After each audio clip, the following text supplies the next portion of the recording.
Hello. Some warmer weather on the way for all of us, but it's not going to be sunny everywhere. Far from it through Tuesday.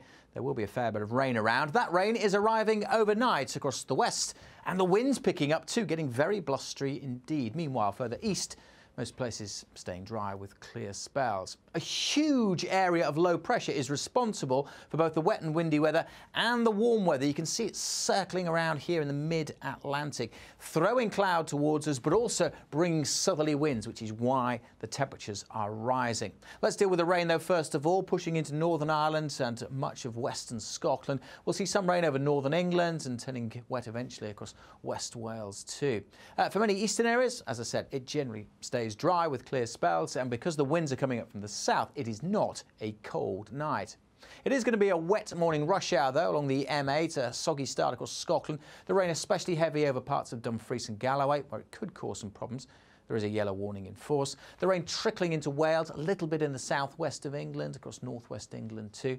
Much of Scotland, Northern Ireland, brighten up after a dull and damp start, but it will be blustery and there will be heavy showers coming into the far northwest.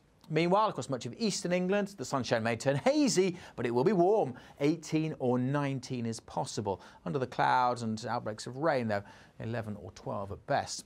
That band of cloud and rain is a weather front which continues to weaken, so the rain tends to fizzle out through the course of Tuesday evening. A few more showers in the far northwest, but for many it'll be a dry, fine start to Wednesday.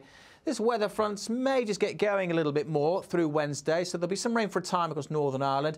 Showers drifting north over western Scotland, turning quite wet potentially over the Western Isles. But for many, Wednesday brightens up and warms up over 20 degrees in the sunshine across central and southern parts. Inland 22 is possible. It was a bit cooler on some coasts and cooler with the cloudier conditions across the far north. That weather system continues to drift northwards through Wednesday night. High pressure moving in and warm southerly winds, bringing the temperatures probably to their peak on Thursday. Central and eastern areas widely over 20, 24, 25 is possible. It's always going to be cooler on some coasts, which may stay quite misty and murky, and cooler across Scotland and Northern Ireland. But even here, temperatures higher than they have been for much of the spring so far. So yes, warmer, not necessarily sunny everywhere, but most of us will see some blue skies in the coming days.